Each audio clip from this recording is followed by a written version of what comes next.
definitely times where I really didn't want to be there, but at the same time, things did get better, and it did teach me that if I can withstand those situations, that in all honesty, I can kind of do a lot more. And I did have some quite good outlooks there as well, because before an exam, going into an exam, I'd always be a bit nervous, thinking, oh God, if I mess this up, I'm screwed.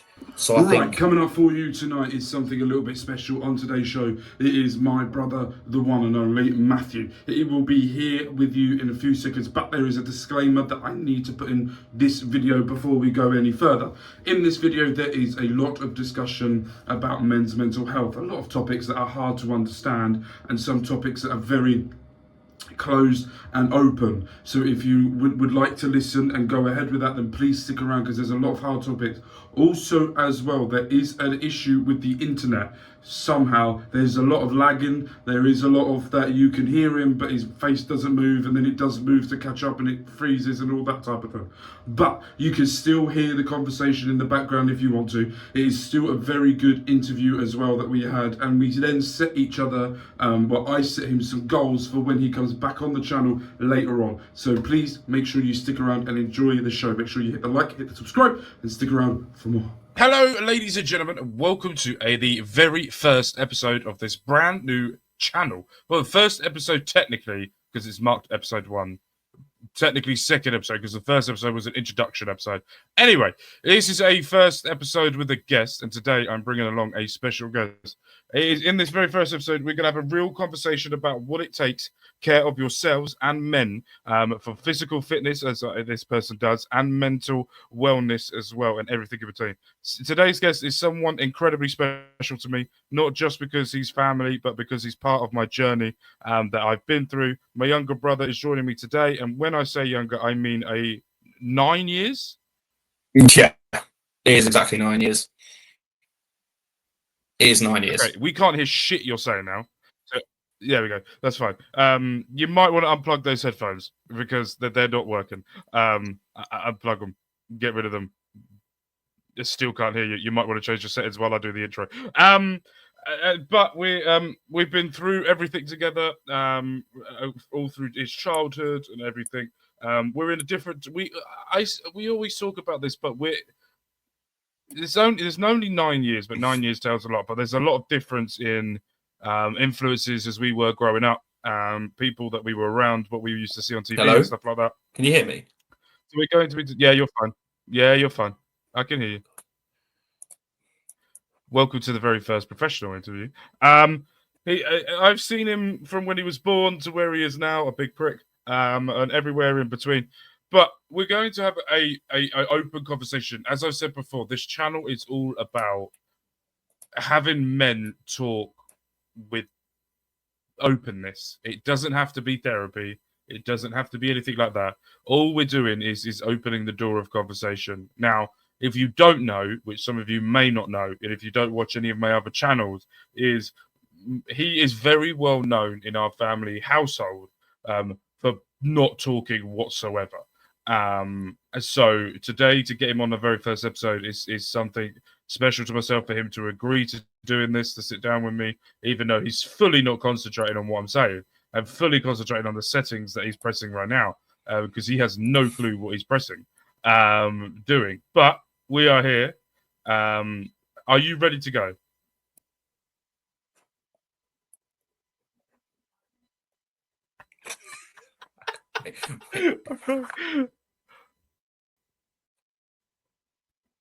Right, I'm gonna put. Right, we have just sat here, and as you can tell, I have different headphones on, and he is back in a different looking way, because not only did he not hear the intro that I just said, so I'm not repeating it. He could go back and watch it when it comes out. But we're gonna do it. So the other reason that I said that we're gonna do this channel is I saw a YouTube channel with Pete Wicks. Very well known back in the day for being the bad boy of the internet, of Towie and stuff like that. And he's now doing a podcast talking about men and men's masculinity these days, of how there's a complete different shift of the way that things are going. And because of the way that life goes, I decided to have my brother as my first guest, because as I said in the intro, he's someone who's very known in our family to not talk whatsoever. So I've told him that it's all about being open and honest and having the conversations. So I want to ask you the first question. Welcome. Thank you for coming, first off. But we're going to go straight into it. What does masculinity look to you?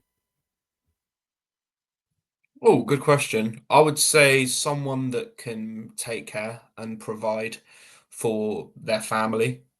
Whether that be older siblings, parents, or your partner, and if you ever have children, someone that can provide and take care of their family. And I think someone that's wise, maybe someone that can give wisdom to people around them, especially like the younger generation, in terms of bringing them up. And someone that's strong both mentally and physically.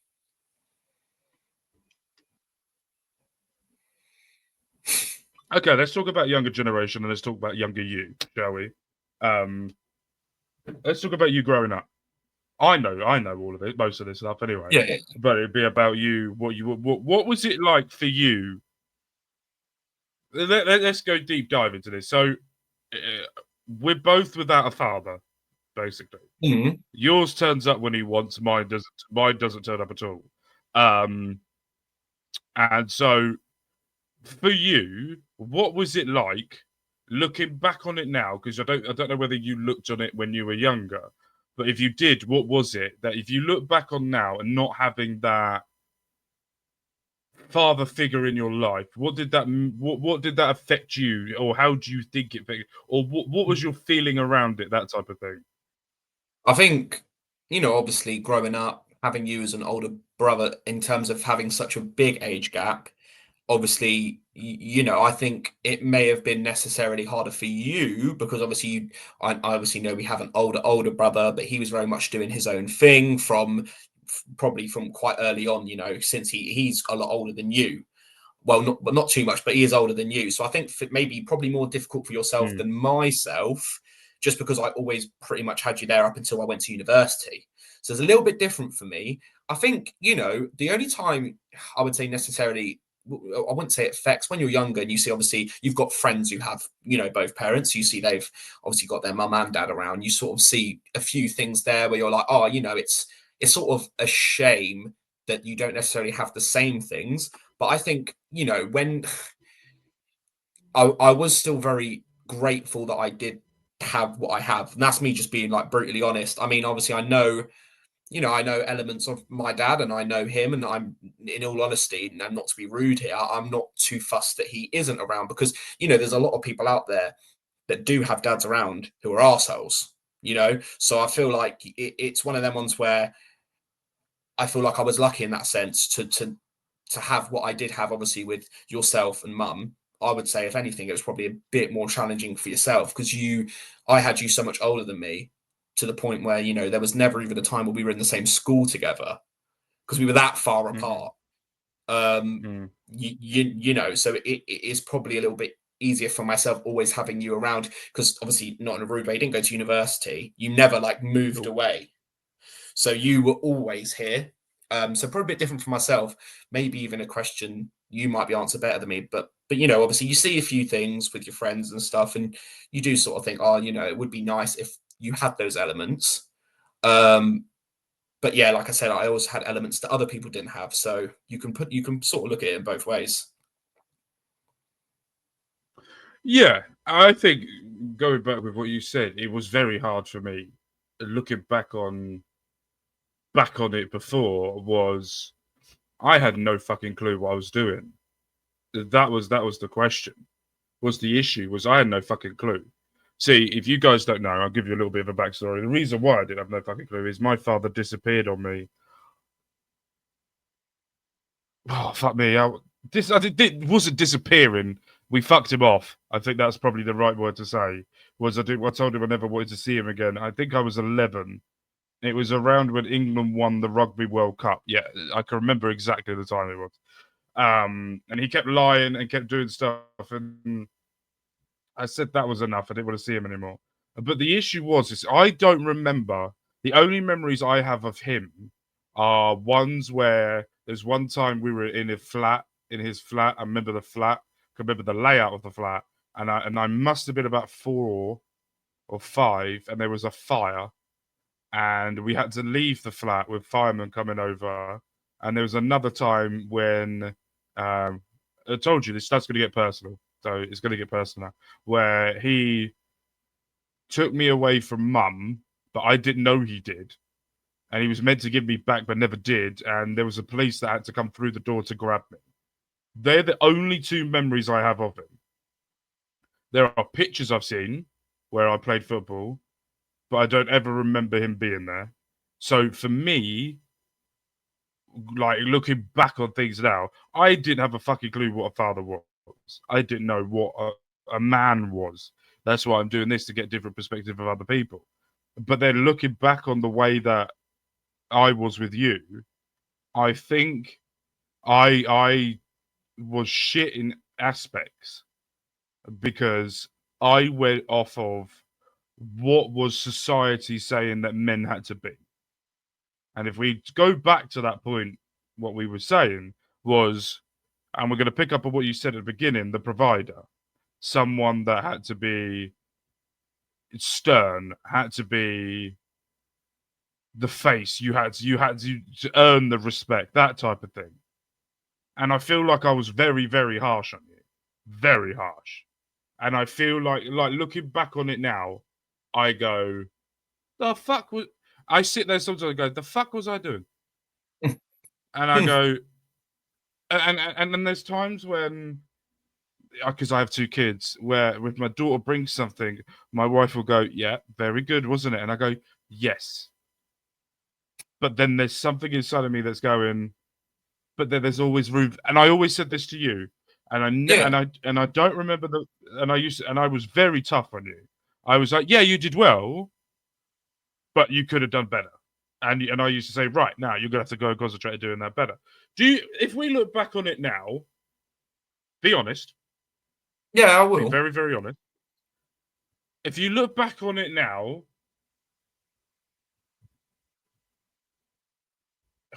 what's the right sentence to say with this? If we look back on it now, was the influence that I gave you the right one? I think that's probably the right word in saying it. I think for me, it probably was, because kind of mindset that I personally have is, like you say to me, it's good, you can do better. Then that does push me to want to do better.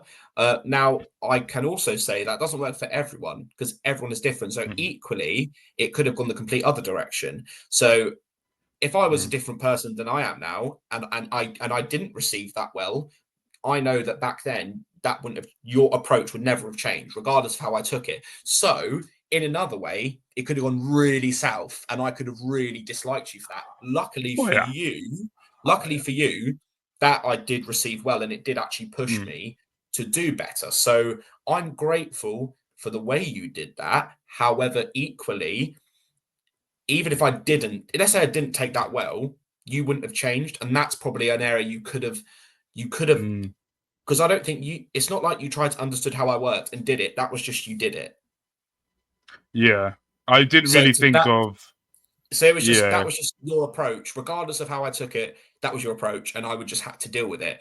Lucky for you, it worked, but it equally could have really not have. So I think the only element you could have done better there is probably try to understand what works for me well. Luckily you did, and it worked well, and it's pushed me to go as sort of far as I have done. So yeah, you're just lucky on that one, to be honest. I'm not lucky. It's skill. No, you are Yeah. right. You are absolutely right. In what you said, and I think I've got better with that with age now. Now I'm very now after everything I went through, we're going to get into the point of my mental breakdown in a little bit, because it affected you and people's around me quite massively. But now I understand. Now I look at Daisy, my daughter, and I go, right, this is what she needs at this time. Does she need a kick up the ass, or does she need the cuddly type? And then I have to think about it, and I'm very, very thoughtful all of a sudden. Fucking hate it. because it makes my brain work more, and it's horrible. But we're going to go back childhood. What is your earliest memory of childhood? And give me a fun story, family story, that I can rectify if this is correct or not, that you remember as a kid. I actually do have one, and I find it funny, but I don't think other people. Oh, And no.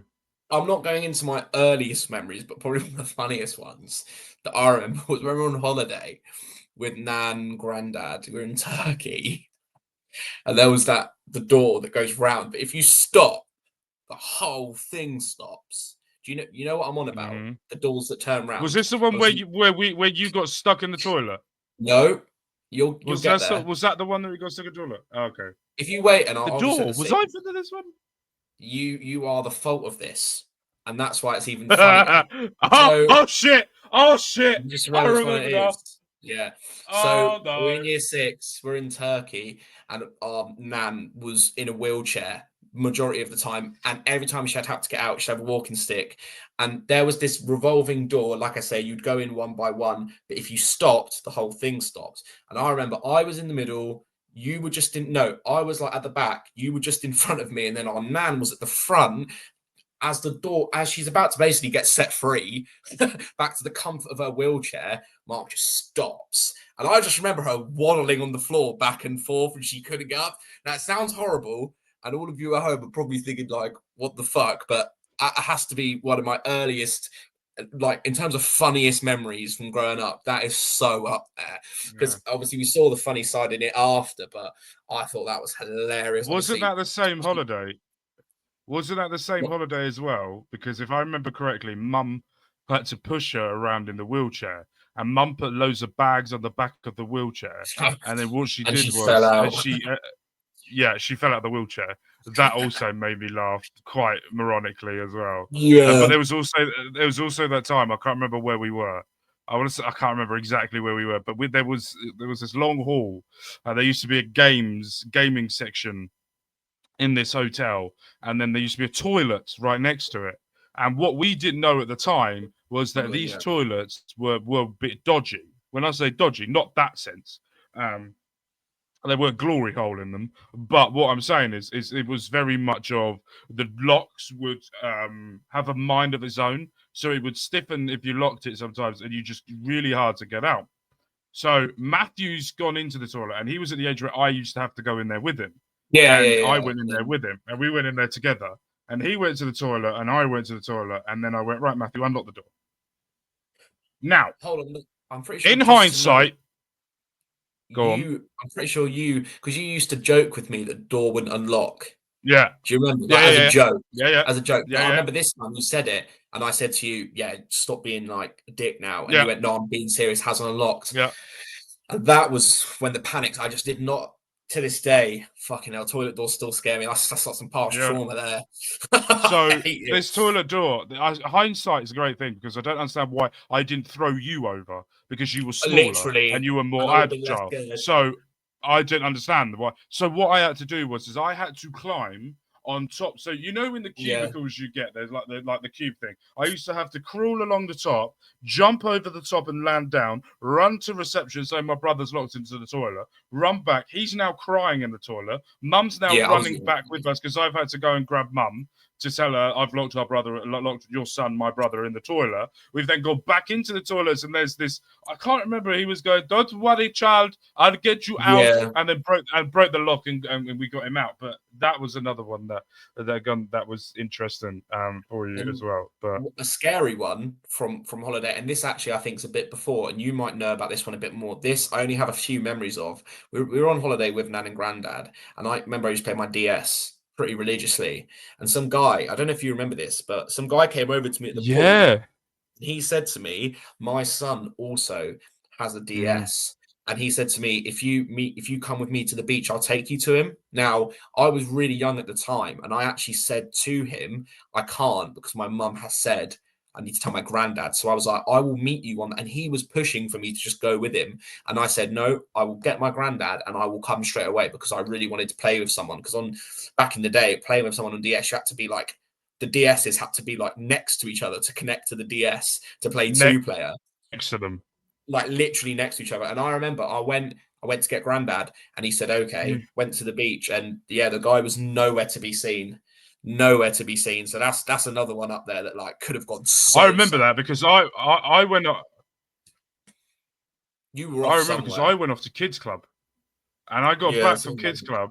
I got back from kids club when Thompson used to do kids club, and Grandad was pacing around the pool, and he went, "Right, come with me," and I was like, "Fucking what?" I just played table tennis. I can't remember what I did. But I come back, and then we were walking around going, "We're looking for someone." We're like, "Oh, who are we looking for?" And then Mum was sat there with you, and then that was that was what I remember of that. Yeah, that was a weird time. That was Yeah. when nonces we didn't really know about nonces at that time. But yeah, anyway. Yeah, crazy. Or you could have taken to Bradley McCann, but no, hey I ho, know. I could have you been on didn't, so that TV. was Could good. have been Good. famous. You could still be looking for you now and getting paid millions of pounds, knowing that no, we're not going into that. So let's go back into role models growing up. Let's go back into growing up with you as a child. Who were your role models? Would you say for you, male role models or female, if there is any, that you had for yourself growing up? Obviously, I was a bit of a late bloomer getting into the football scene, as you know yourself. So I couldn't even give like at if we're talking like really young, there was no one in the sporting world I could even sort of say, because it took me until like year six before I started to really get into football, which is crazy considering how much I love it now. But I mean, honestly, it's going to be quite a boring Yeah, answer. I had to I would force you. pretty much. But I would genuinely say, Mm. definitely you and Mum. If we have to be honest, obviously you were the most present figures in my early life. So, and I was, I mean, yeah, no, if honestly, those you two were definitely the people I sort of looked up to. In all honesty, like jokes aside, we were the most present people that I saw on a day-to-day basis. Obviously, spent most of my time with you both, so that it was no doubt. I mean, yeah, that those are probably the two I would personally say. I couldn't really point anyone else to mind that would be.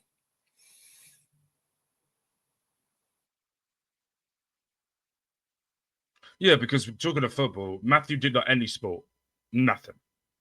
He didn't do anything. Absolutely diddly fucking squat. He did nothing. So he didn't like Pokemon, didn't care about that, didn't really get into like cards or anything like that. I So played I games. said, right, I got him. You played PlayStation, and that was about it. Yeah. And I was like, right, you play FIFA. Let's get you out of the house. So I brought him a season ticket, half season. It was a half season ticket, I think it was. Or, no, full season ticket. And I said, right, Mm. you're coming with me every single week. We're going to go to Reading. You're going to sit in the same seat with me and a mate of mine at the time. And I said, you're going to stay there. You haven't got a choice. And you're going to watch every single game with us. You don't have a choice in this. Yes, the camera is loading because the camera decided to go absolute annoying mode. So that's why we've done that. So and then that's the way we did it. So yeah, no, I think the question that goes with that, how much do you think me or Mum helped or hindered? I've currently got a frozen face on my screen, so I'm gonna have to wait until this unpauses, and then you're gonna have to re-ask the question one more time. Right. I'm getting some lovely facials right now. Well, that's amazing. Right. That dodgy. Yeah. So can you hear me now? Yes. Okay. So how did the role models of me, who wasn't really a man, I would say a boy, of growing up with you, and Mum, that wasn't a man, but was trying to play both parents. Do Mm. you think that hindered or do you think that helped you? How much do you think what that did for you?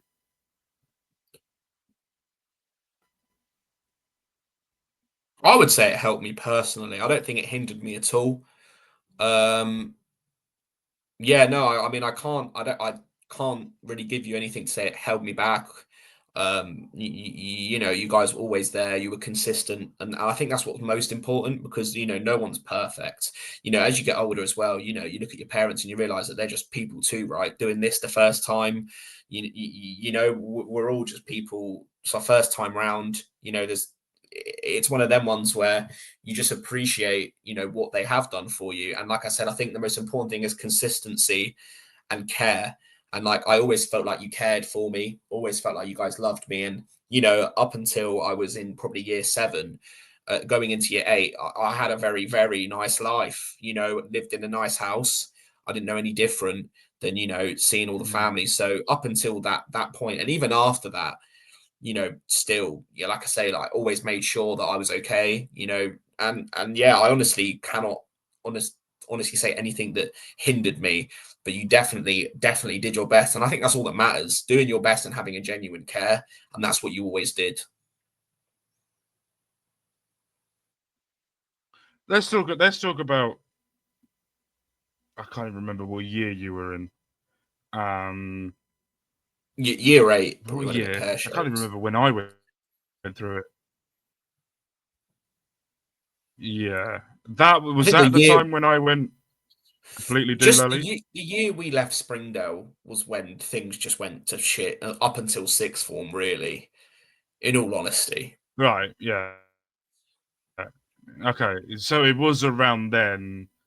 It was around then. Yeah. So it was. So if you guys don't know, what happened to me was, I left home. We had to leave because we were told to leave. We were in a rented accommodation.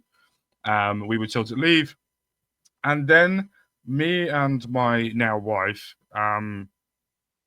we worked out that we jumped house to house, places to places for a number of times, and the same did with Matthew as well, alongside Mum.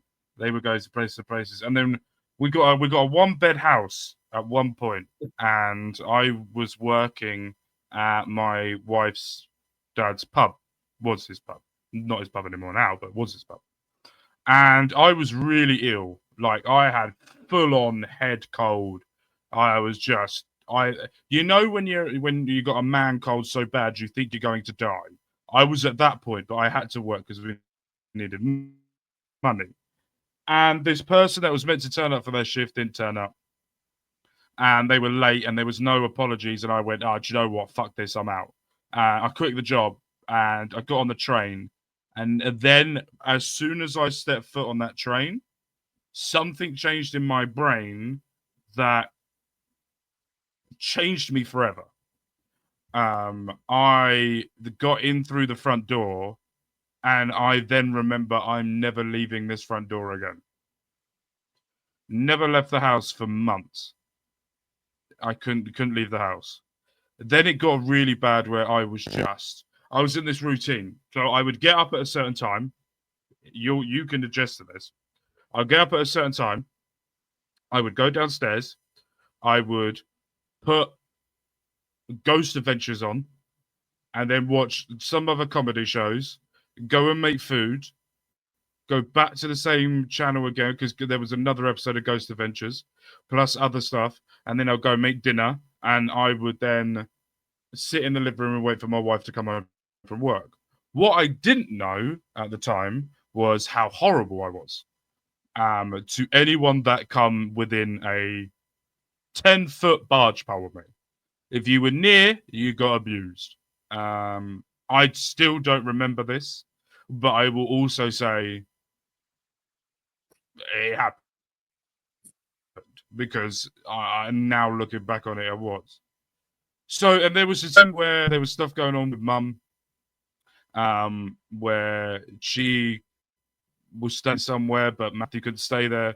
So you come and lived with me in this one bed house, and you lived on the sofa on the floor, downstairs floor. Now, we've had a rough, jokingly conversation about this time. We've never really spoke about this ever, if I remember correctly. We've never had a open discussion about this. So the floor is yours. Basically, how you felt during that time, seeing what was going on.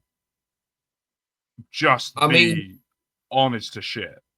yeah, no. Oh, I mean, I happily will be. Obviously, before that, I was living at a different house, and then obviously, Mum went through a Mhm. challenging time with someone else. I mean, I wasn't really seeing too much of her at that time, and at this time as well, I had quite bad stomach issues where I would be up sometimes quite late at night, where it would basically.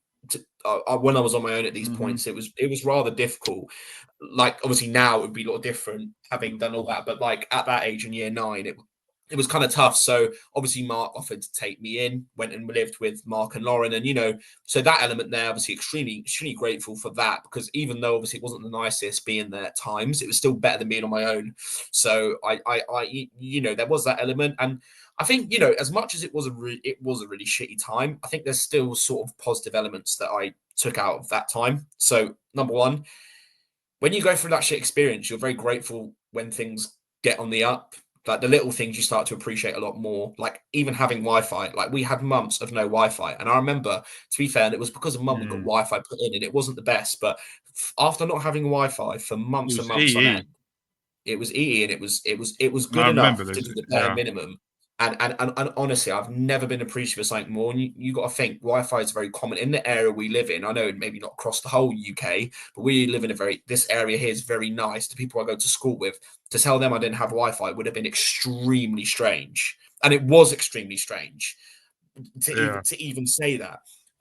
So you do appreciate the little things a lot more, which I think is really good, and it does help you build that resilience to when tough times do come in life. Because whether you experience them at a young age or an older age, everyone goes through them in one way or another. But just experiencing those tough times at a younger age has helped me deal with stuff better later on in life. But yeah, no, it was tough, and you know this yourself. You weren't particularly Mhm. nice to be around. And, Mhm. it was definitely times where I really didn't want to be there. But at the same time, things did get better. And it did teach me that if I can withstand those situations, that in all honesty, I can kind of do a lot more. And I did have some quite good outlets there as well. Obviously, Matthew Olson, very close friend of mine, one of my Mhm. best friends. I mean, he would always have me over at his, and his dad would take me out. We'd do things, and I went there most weekends. So even though there was a lot of negatives within that time, there was also a lot of positives, and we got through them, and it definitely made us stronger. But don't get me wrong, it's very difficult, and it wasn't nice at times. Talk about that. Let's go back on to the learning side. So there was positive to take away from that. But what was the low point for you during that time? What was the point that you went, fuck me, he can't get any lower than this? Probably when I first got there, just because when I first got there, there was no point where it looked like we were going to get better. I was just staying on the sofa with no Wi-Fi, nothing No. to do. So at that point, because Yeah. I mean, obviously there was times there where Mum started to come a bit more round, and we kind of had a plan in place, get the house together. Wi-Fi was there, so even though it was shit, we knew that we were coming out the other end. When I first got to yours, there was no other end. So that was incredibly tough, Mhm. because it was just like, this is it now, and I don't know when things are going to change. But in saying that, one thing I So did more yeah, with you, yeah. one thing I did have more with you was freedom, because you weren't so. Like for example, if I would go off and do football or go off and do things, you would say be back late, but like a lot later than, let's say, Mum would let me stay out, just because obviously Mum was a little bit. You very much gave me a lot Mm, of freedom in those elements. So that again is another positive to mm. take, and you still set boundaries. You said, look, I need you back at this time. If you're going to be late, just message me. So you still set those, like, it wasn't like you just let me run free, Yeah. but that was good. But No. we still had that trust element. No. But yeah, when I first got there was probably the worst, because I was like, right, I'm on a sofa now. Don't have a room. I don't have any Mm. privacy. It's a really small house. You're going through it. Probably a bit too much for you to even have me there to take on that extra. That's an extra responsibility at a young I age. don't think it was the thing was, if I could the issue is it flutters my memories of the past, and I try and remember them every so often to try and get an indication of what it was. But I've always been with you and with anyone, especially with my daughter as well, when she goes out to play. I'm very much of be around in by, let's say, 6:30. But if you're going to be late, tell me, and then you can Yeah. be later. But I've always been if you're going to do something, let me know in advance. Let's go back to we're talking about this time, and we're talking about mental Mm. health and how my anxiety and my depression really took over. So you saw what I went through, and you saw how it went. What did that do for you? Did that make you shut your emotions away? Did that make you want to talk? Because you're very well known for not talking, and you don't talk unless you really, really have to let them talk. Yeah. So why did you? So the question I have for you is: you saw exactly what I went through when I bottled all that shit up for years, absolute years. I bottled everything up, didn't talk about anything, didn't do anything. Then I completely went off the wagon. Not alcohol wise, just brain wise, went off the wagon. Yeah. So why did that not change you in a way to start opening up more, start talking more once we started discovering what the fuck was wrong with me, and this camera fucking focuses on my face? Yeah. That would be great. Oh, no, it's fucking useless. But yeah, what was why is that still a thing for you to not talk? I mean, it's something I've asked myself, believe it or not, just because obviously it's definitely something I still don't do, in elements. And I mean, this is going to sound like a cop out, but it really isn't. And like I say, it's probably still me discovering more to do with myself. It's not something I really have an answer for yet in terms of I couldn't, and that's not because I don't want to discuss it, but there's still elements of my brain that I just don't know. Like I couldn't tell you right now. I couldn't say this is why I don't particularly talk about my sort of feelings and emotions. It, I think it's more just like I just feel uncomfortable. That's probably the best way I can describe it at this moment in time. That's probably the best word I could use is uncomfortable. Like I don't particularly enjoy. The only times I will actually discuss probably more is again after you've had a drink. But I just think everyone's like that when they've had a drink. Everyone you've had a drink, you open up a bit more, you say a bit more.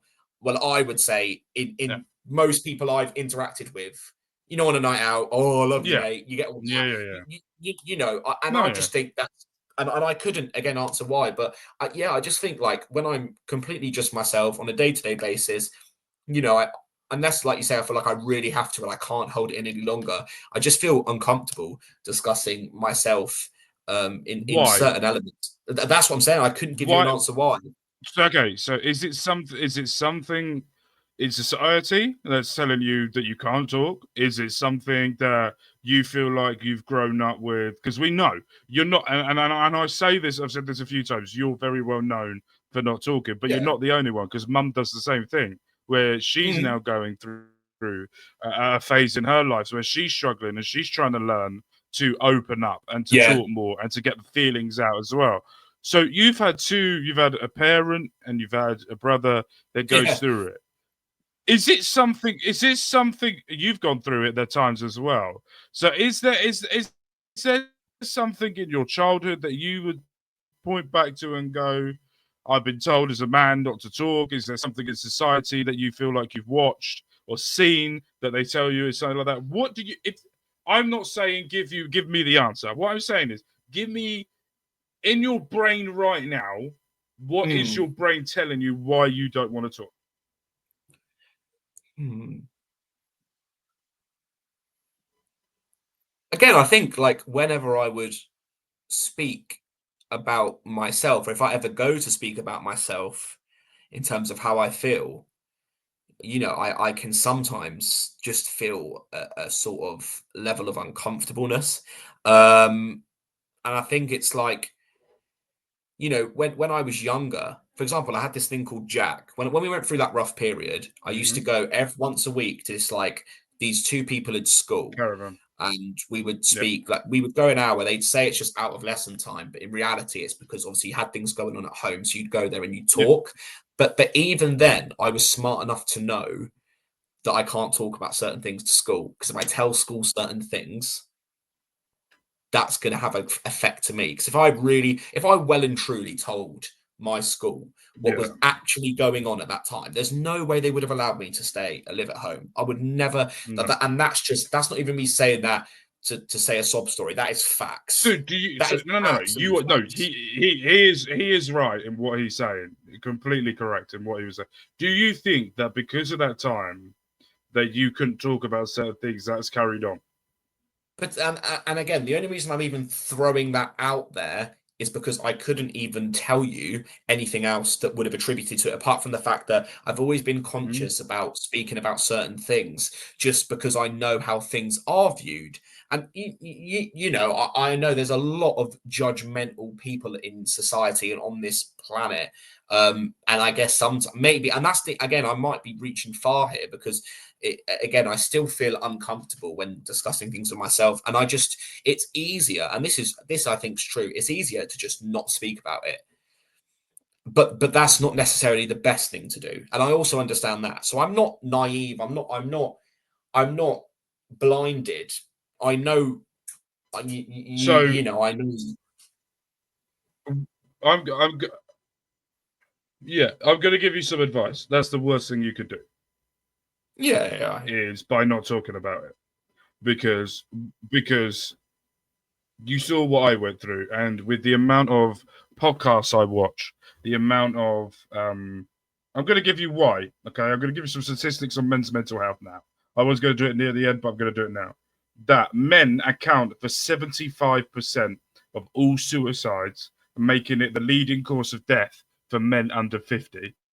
In 2023, the UK recorded 7,055 suicides, the highest since 1999, and with men making up 74% of that total. The suicide rate are higher in deprived areas, and for men under 35, it remains the top cause. When you hear those stats, and there's a statistics at the moment that with the youth system, that 95% of the kids in the youth prisons are men.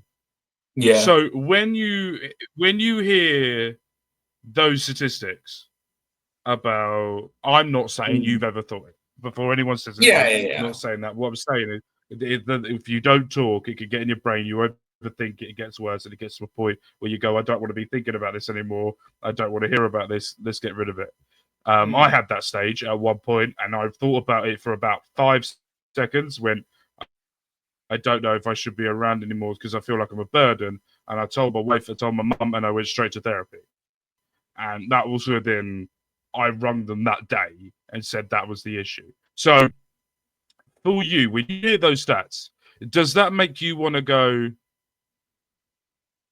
I'm going to talk more because something needs to change? Or what does those statistics do to you? Obviously, they're awful to hear because those are obviously crazy. Like there's nothing good. There's nothing good about suicide whatsoever. But those statistics are scary, just in terms of the sheer numbers and the percentages. They are ridiculous. I think in terms of, it doesn't necessarily, those statistics don't jump out at me and necessarily say speak more. What they say is that there is a real problem in society, and I think I'm quite fortunate as a person. I have an extremely positive mindset, and it's something that has been pointed out to me by other people, even in the working environment that I'm in now. I like to always see the good in things, and I think even when you're going through the toughest of times, what I sort of do is think, there are people out there that are going through worse. We look at what's going on in the world right now, and there's a lot of hate and children dying. When you see all these things. Okay, so just while you're back for a couple of moments, and there was a lot of lag that just went on. So he's just left. He's going to come back in a minute once he gets the link and everything done, and he will be back. But that's the reason I've had to stop this, is because we had to quickly change and stop that. We'll get back to what he thinks in a moment. But at this precise moment, he's had to go away. He will be back. Right, we are back. Just a quick heads up as well. There is a little bit of a lag delay between when the question is asked to when this is being done. You would have thought that we were recording this with him being the other side of the world, and me. We're literally about 15 miles between each other. That is probably the minimum of how far away we are. But that's the issue. But we'll get into your topic of what you were saying just then in a sec. But as you were saying, society, the way that it was making you feel, and not talking and stuff like that. Let's talk about young kids these days, okay? Let's talk about when you were younger. Young kids these days, they've got Tommy Robinson, Jordan Peterson, Andrew Tate, that are telling men to be... It's not the wrong way, because they're telling them to be a certain type of man. There's a certain type of alpha male, I think, is used quite a lot in that time. Nigel Farage, all of those type of people, Donald Trump, and all of them. If you look at society that kids have these days, and you look at, you're closer to that age than I am, what do you think the biggest challenges for young men or young boys that there is now than what we faced? I mean, even though social media was obviously still a big presence in my life, when I was younger, it actually was just coming up.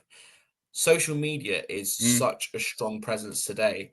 That is 100% going to be, what affects society and what affects the younger generation these days. I think social media has ruined the way in which things are perceived. And I actually did my dissertation on a topic about social media, and how anyone can put up a camera now, say whatever they want in front of it.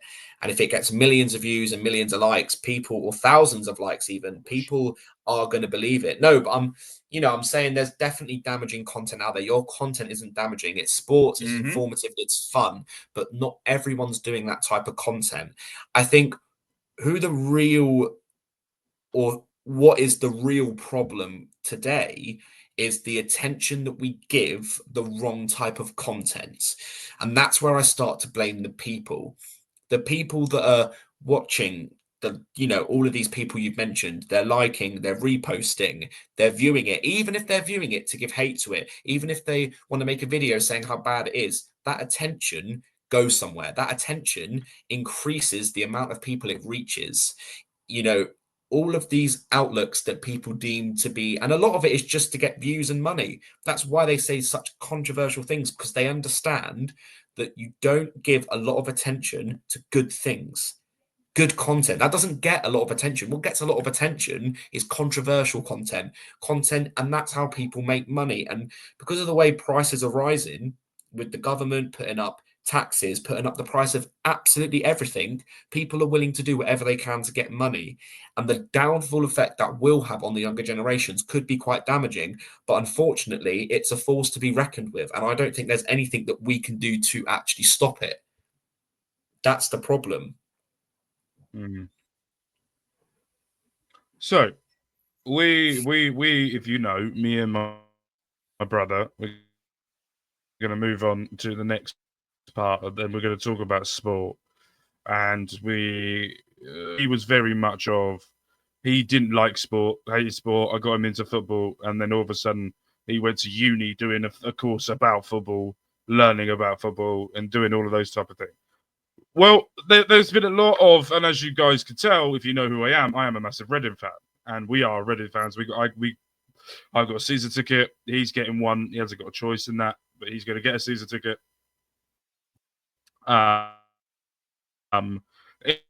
In that, and we go week in and week out, day in, rain, windy, snow, all the above. We've been in, I would say, about 3 years ago, where Reading was under ownership of Mr. Dai Youngie, and he tore the club limb from limb, shrimp from shrimp. There was a lot of Reading fans who are very football related, suffering quite badly through their mental health. So my question is to you, how did that time affect you? How did that time, as a Reading supporter and as a footballing man, did that affect you personally? Yeah, no, I mean, look, it's tough seeing your club get worse and worse year on year. I think it's all good supporting your club through tough times. These things happen, especially when you don't support a big six team.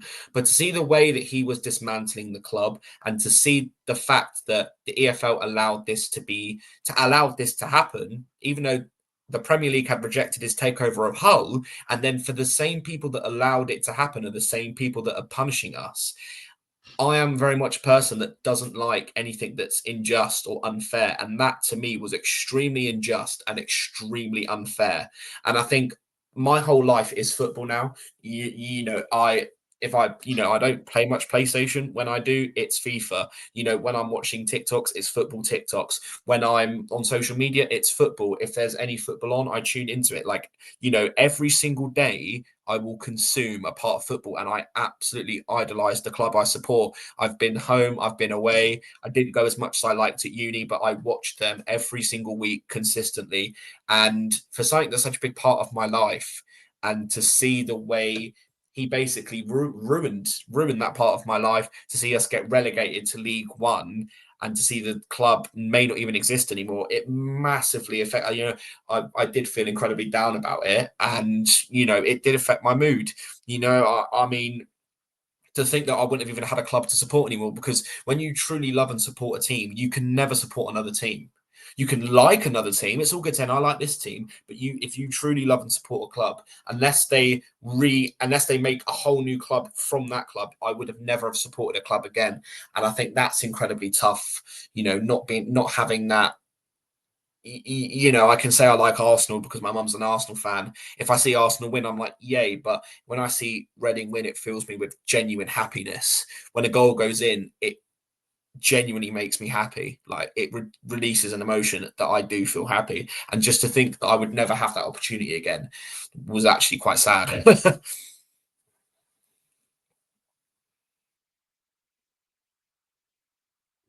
It was. Right, we're going to move on. We're coming up to 50 minutes that we've done longer because we've had to pause this because the amount of Yeah. times that our internet has decided to play fuckery this evening. So we're going to go to the last few things that we're going to talk about for you. And basically, I want to know from you, and then we're going to play a little fun game at the end, little funnery gamery at the end. But before we do that, I want to know from you, what was something that I've taught you that you stuck with you now, and not about going harder. What would you say is the one thing I taught you that you still stick with you now, apart from my absolute incredible good looks? Huh. Well, that's definitely not true. However, I'm joking. What I will say and it's funny because it's probably the first thing you mentioned actually, was you've done well. Yeah, I know. I thought you'd be happy with that. You've done well, but you can always do better. And I think that mindset has served me so well in my career that I'm currently undergoing right now, and the job that I'm doing. Just that mindset that you can do good and be happy with your accomplishments, but there is always room to be better. There's always room to improve and further improve yourself. And I think having that mindset enables me to keep pushing forward and pushing on to not only be the best I can be, but get the best outcomes. And that has served me very well. Definitely give yourself praise for good achievements, because if you don't, it can kill you sometimes internally. However, to always think this is good, you're doing well, you're on the right track, keep improving, keep looking to be better and do better.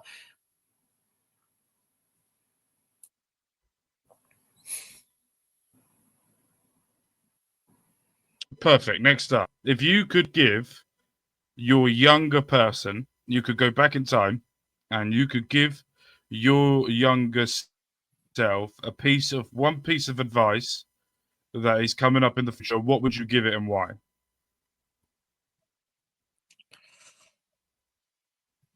School is important, but it's not the be all end all. Now, the reason I say that, one, it would have taken some pressure off me. Mum always wanted good grades and always wanted me to excel in GCSEs, A levels, which is valid and fair enough, and doing university, because these things do give you an advantage. School there's so many elements outside of school and so many ways to have a successful career in a business or in a trade or in any sort of profession that requires nothing to do with anything academic. And some people that have the best careers didn't do well in school. It's good to do well in school because it proves that you can apply yourself and do something, which is important. Applying yourself to a subject, learning that subject, relaying that information shows that you have intelligence, which is great. But that's only one part of it. There's so many other things outside of school that you can learn and do so well at. And I think taking that, just knowing that school isn't the be all end all, would have taken off stress, and I may have even done better. Because before an exam, going into an exam, I'd always be a bit nervous, thinking, oh God, if I mess this up, I'm screwed. So I think having that piece of advice might have made school even easier for me. Okay, I'm going to go a bit deep now. Just before I'm going to go very deep at the end before we get into the fun ending. You are an uncle of two beautiful children. My children. I call them my pain in the asses because I love them, but they are the biggest pain in the ass. What would you say? How would you rate? How would you describe yourself as an uncle? I mean, good, but you can always be better. You can always do more. I think when I know this is obviously not something that you may necessarily have done too much for yourself. When you go to university, you move to a new place, you sort of take care of yourself, and you live by yourself. It's a difficult thing to adjust to. Obviously, having always someone there my whole life to do things for me, it definitely getting sucked into your own life can be challenging and difficult, and learning to manage and navigate that is hard, and discovering how to be an adult is difficult, and taking on responsibility. Definitely family something I need to improve on and invest more in. There's always be time for that. And yeah, as much as I know that, in terms of my love is in a good place, and, when I'm there and around my family, I always look to put the utmost effort in just having that time. But it's still something I've got to work on, still something I'm looking to improve on. Okay, because I want to. We're going to do something different that not a lot of podcasts do. We're going to get to that at the end for a surprise, but we're going to have a fun little ending for you. It's a quick fire round. Okay, I've got 1, 2, 3, 4, 5, 6, 7, 8, 9, 10 questions. Had to count them because I couldn't remember how many I actually did. I got 10 questions. I want quick fire. I want first thing that goes in your nut, and we do not judge. Okay. Do not judge to a certain point. Ready? By the way, please expect lag. All right. When it's quick fire, it'll be quick fire when he hears it. That's basically at this point of where we're at. So first up, we're going to go with coffee or tea. Coffee. How did I know? It was going to be that? Coffee is. Morning person or night owl? Night owl. If you went to a karaoke bar now, what would you sing? Dizzee Rascal Bonkers.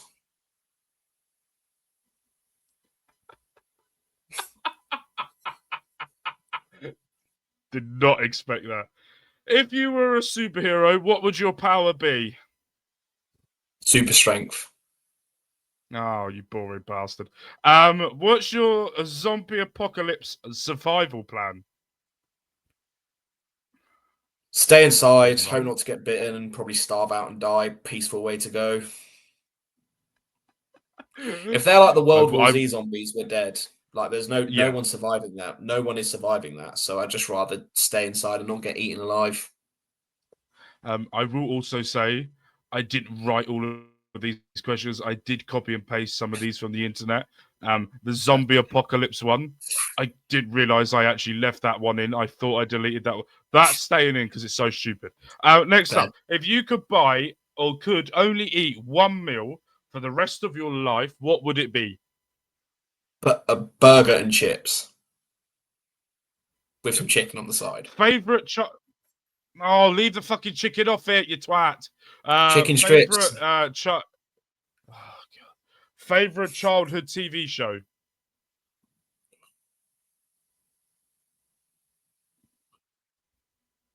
Ben 10, probably. Yes, that was you. We brought you everything about bloody. You had that watch that if you press the button, it comes up and you slammed it down. I remember that. Yeah. Do you believe in aliens? Yes. Thank you. Have you ever cried during a movie? Yes. Monster Inc. Boo got me. I was about to say, what was the last movie that you've watched that made you cry? I can tell you mine. I'm not going to. I don't know. I actually don't know. Okay. Right.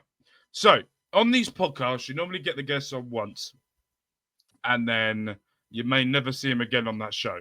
So, what I would like to do with some of the guests is about 2 months down the line, sort of set some goals between us that we will have on this channel that I will set Matthew, or Matthew wants to set me, or mainly what I will set, because it's easier for me to do that, to do it. So I'm going to set Matthew goals, and in about 2 months' time, I want him to come back on and tell me about the goals that he set and the goals that we set, how he got through them, how we do, and what we want to do next, and what were the struggles, what found it hard, what found it easy, all of that type of bollocks.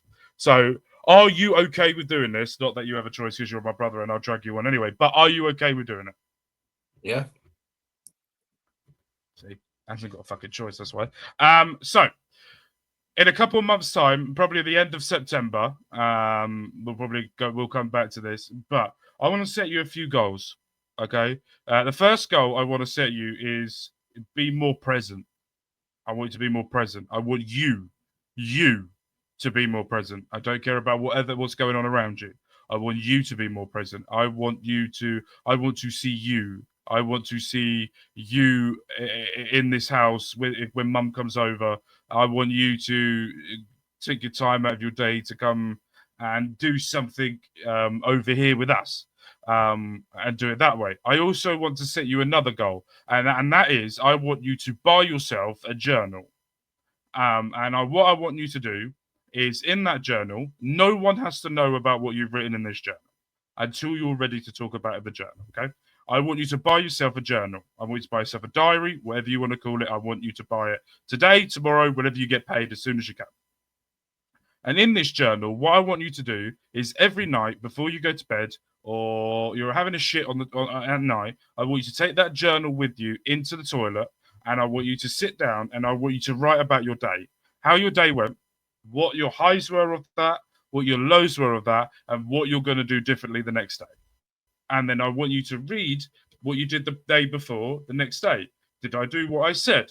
Why did I do what I said? And I want you to write that down in a journal, and I want you to do that every single day. Okay? That's a goal I'm going to give you now. And I'm going to bug you about this, by the way, because I know that I do it and it really helped me. It may help you. I want you to try it and see how it goes. And the last thing that I want to give you is I want you to be more you. I don't want to see a different version of you. I don't want to see the crack coke you. I want to see what we had with you today. The calmness, the talking. I want you to sit down with your thoughts and think about things, but also go and have fun. But I want you to be you. So I'll talk to you off air when we'll book it again for the next time. So those are the 3 things I want you to do. I want you to be more present as an uncle.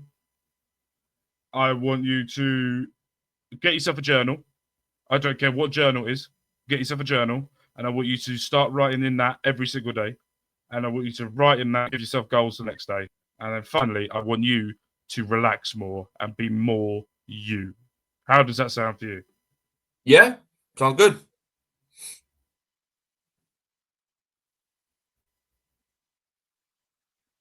Yeah? So we'll set that. Then he will be back in a couple of months' time, and we'll probably do every couple of months. We'll have Matthew coming back on, and we'll both come up and say what we've done differently, and then I will give a roundup with other goals that I've had with other people, and we'll get some people coming back on a regular basis to talk about how they're getting on and how doing things. But final thoughts, Mr. Matthew, before we end this first ever show. Firstly, thank you for doing this. You were really, really open, very honest, and that's exactly what I wanted from you. From that, how do you think it went? And yeah, that was about it. I'm basically ego at the moment. How do you think it went? Yeah, no, I think it's pretty good. Fishing for a Definitely, compliment. good questions. Discuss some, I think, really important topics that, aren't discussed too much. Got some good statistics out there as well, which I think is always important. And yeah, honestly, overall, I think it was really good, very well structured, got some good questions in there. And yeah, overall, I think these sort of things need to be spoken about more. Like I said, there's a lot of, like we said earlier, negativity and a lot of, stuff that's for views and clout out there. So it's nice to do something that is very grounded and very honest and just very open. So yeah, no, overall, very, very good. Perfect. Right. Thank you guys ever so much for watching. If you haven't already, please make sure to hit the subscribe button, hit the like button, stick around for more videos coming your way. This is a weekly series. Weekly videos that we're going to be having every single week. On a Wednesday, this will be coming out. So this is the 16th of July. Okay. Yes, 16th of July. I had to try and work. Today's the 16th of July. We may have recorded this before. So make sure, if you haven't already, to stick around. Next week, it will be Bobby Munson. If you don't know who he is, he's a guy that I do a lot of shows with over. He lives in Canada, probably better in net access than what we'll get. And he will be with us next week, where we will be talking about his life, his struggles that he's gone through, and everything in between that. That will be next week, so make sure you are around for that. There are shorts that will be delivered every single day for you as well, so make sure to go and tell a friend. Make sure you go and tell as much men to come into the comments as well. Be respectful. That's all we ask. If you hate, I'll block you. You can fuck off. I don't care. But yeah, thank you, Matthew, ever so much for joining me. Thank you guys ever so much at home for watching, and welcome to a new outro that I created, and it's all right. Wasn't my best work, but at the same time, it's not meant to be. You live and you learn. Just press